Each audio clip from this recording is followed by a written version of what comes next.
Hello, good afternoon or good morning, whenever you guys are seeing this. We're going to today start off with our topic on ketones and eicosanoids.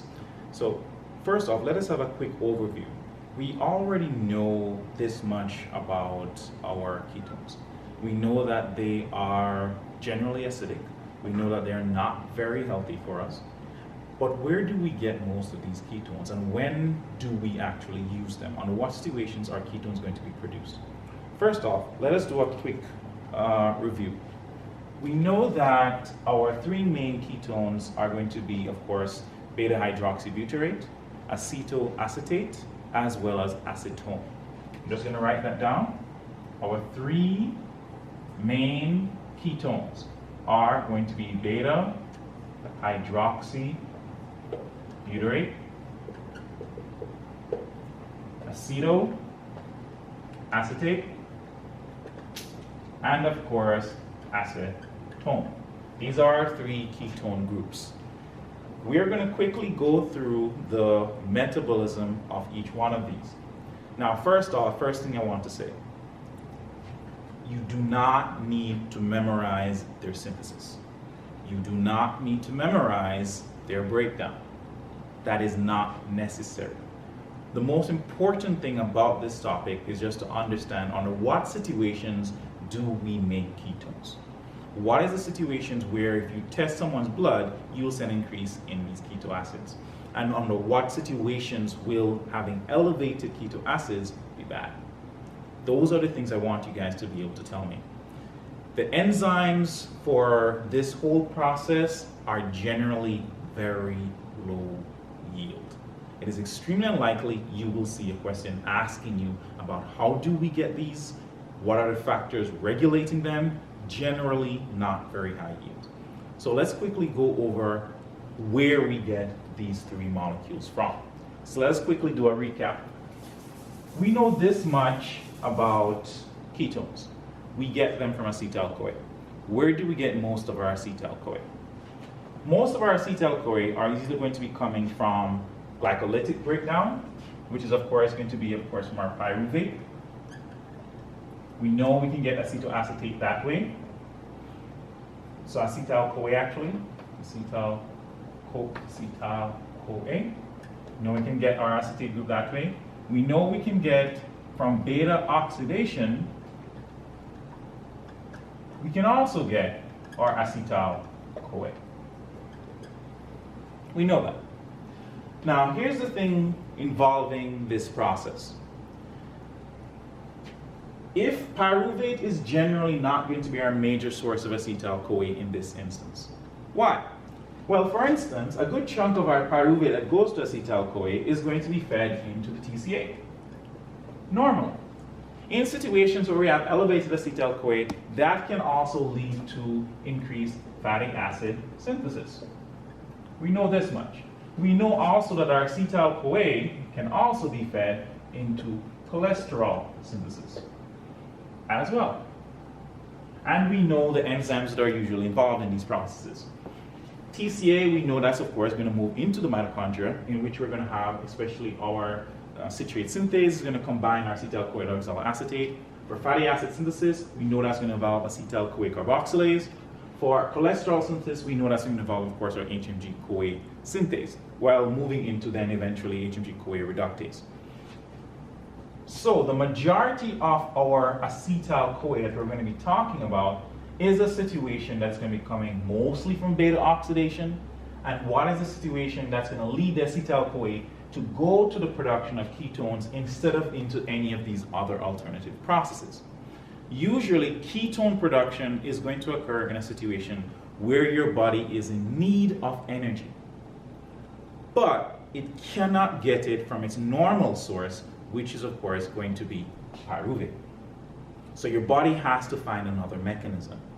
And that other mechanism is of course going to involve beta oxidation. So if beta oxidation is going to be preferred, when is beta oxidation going to be used to make energy?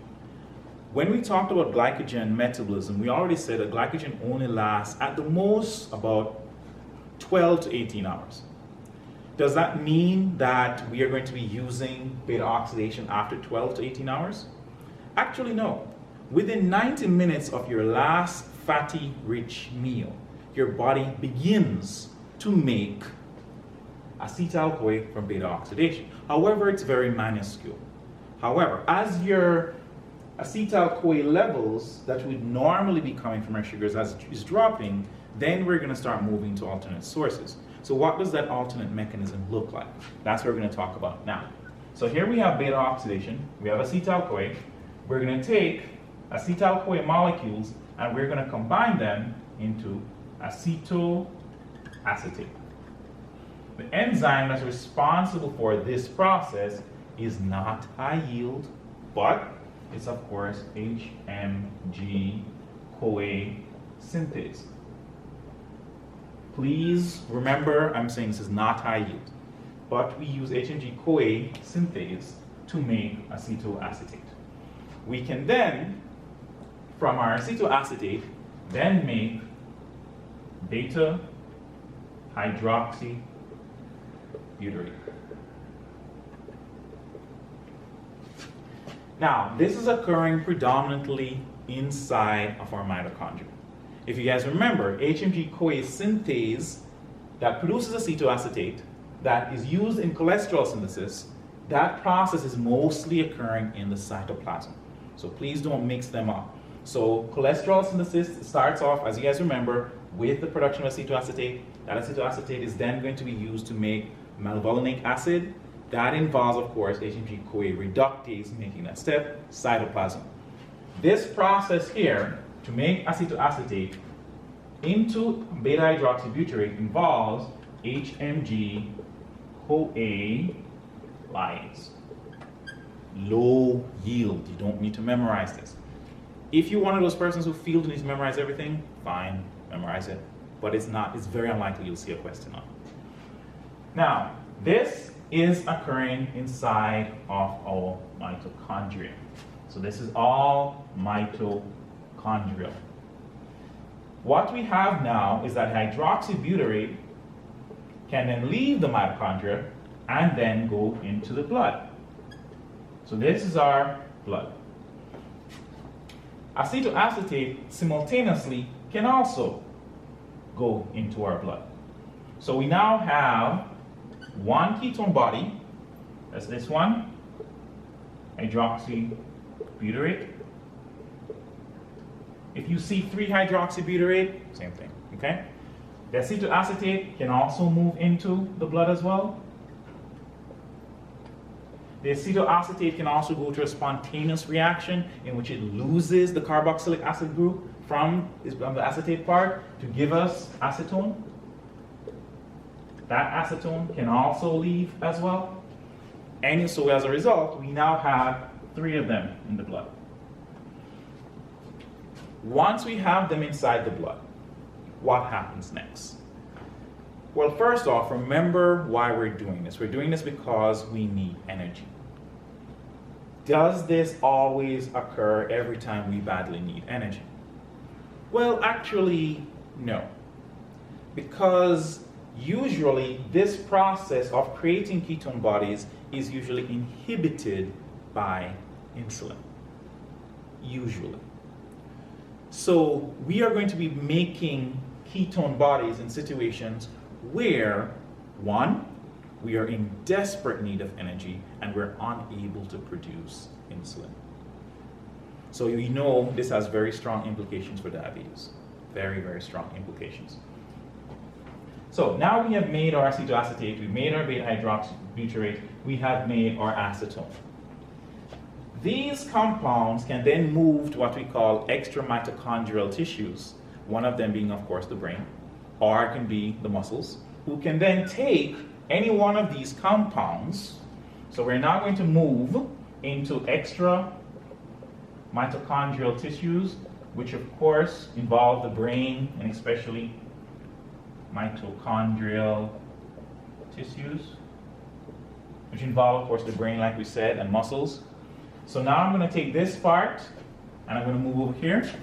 So now we have our acetoacetate.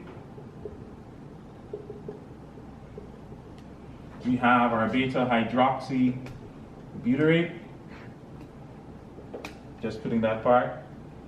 these two can usually be moved into our tissues. So that is going to move into our tissues. That is going to move into our tissues as well. What happens is that the beta-hydroxybutyrate can then be converted into, acetoacetate inside of our tissues. So now we have acetoacetate, and this is of course going to be inside of our tissues. So we have now converted, let me change this arrow. All right, so this is inside tissues. So now we have this in, and we now have this being converted into acetoacetate.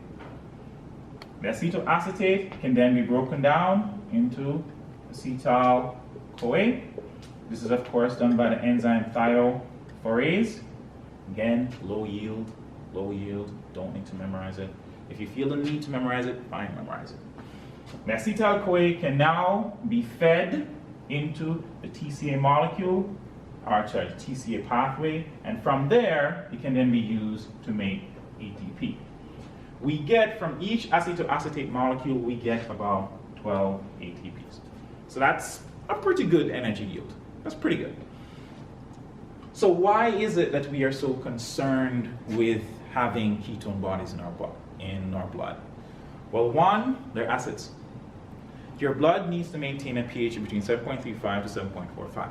So having an increase in the acidic content of your blood has potential major pH side effects.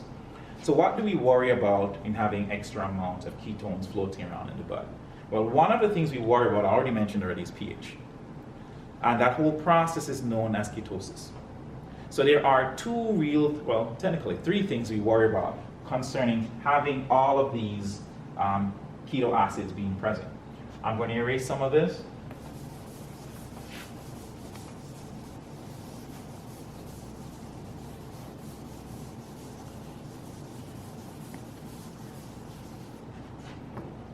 One, ketosis concerns. The first thing we worry about is, of course, ketonemia. Ketonemia simply means that we have increased ketone acid presence in the blood. This, of course, like I said, we worry about a pH fall. So in other words, the blood is becoming more acidic.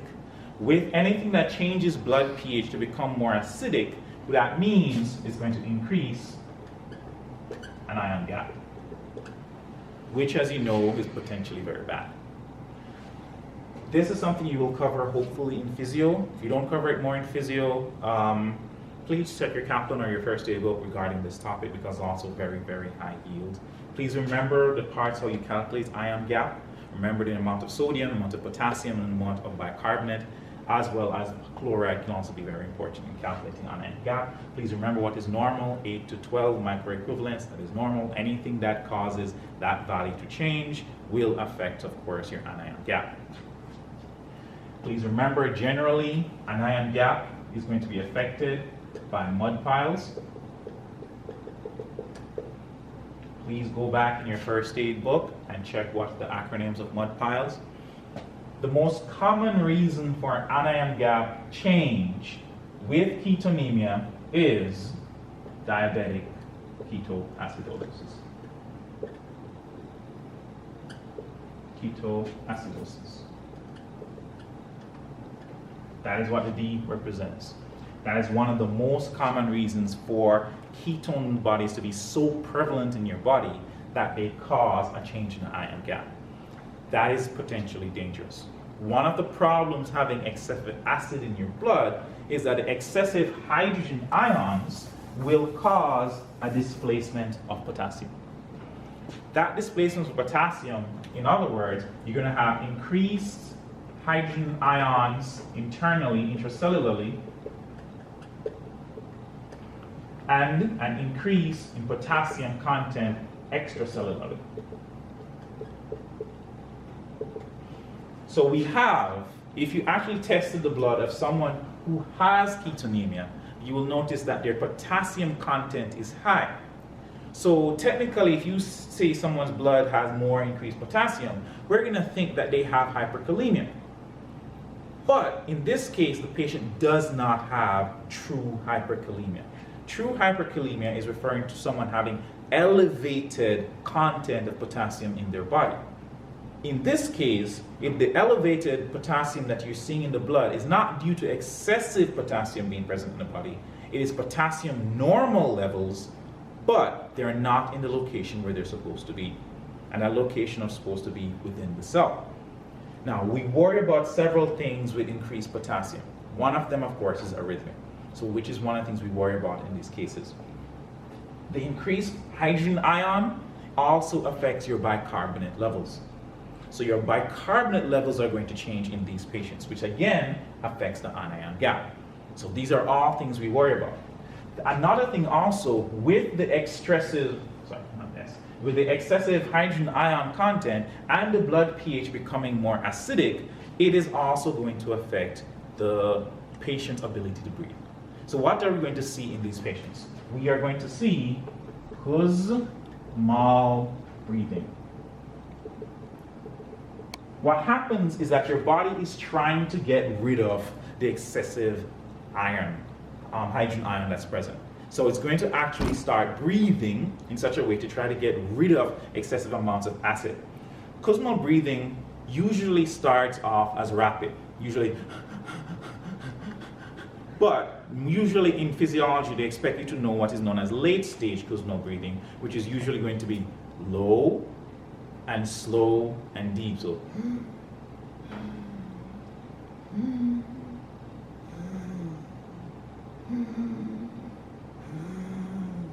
that is called Kussmaul breathing. It's something you see especially in persons who have severe acidosis. So persons who have severe acidosis usually present with Kussmaul breathing, and it's one of the things we worry about with excessive amounts of ketones being present in blood. What's the other thing we worry about with ketones? I'm going to erase over here. The other second thing we worry about is ketoaciduria. Now, what is ketoaciduria? The name kind of tells you. We have excessive ketones being present in the urine.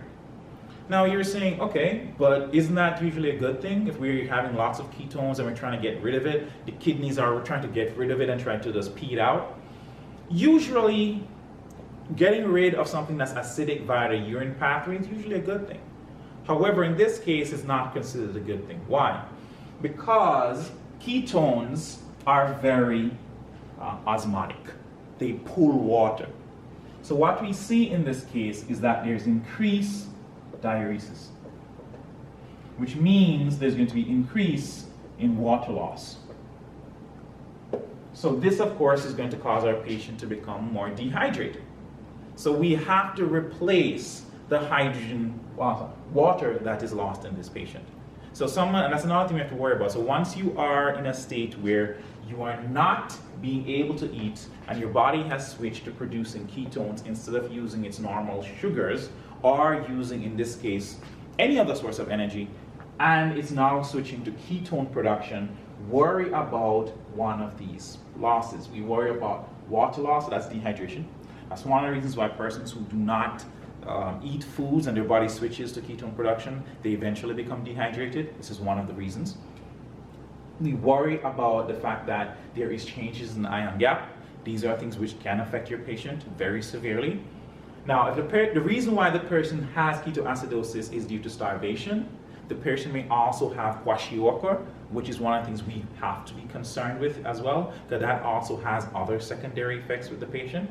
So those are things you have to be concerned with as a doctor. These are the main things concerning ketoacidosis. And notice what I said, usually one of the major reasons for this is diabetic ketoacidosis.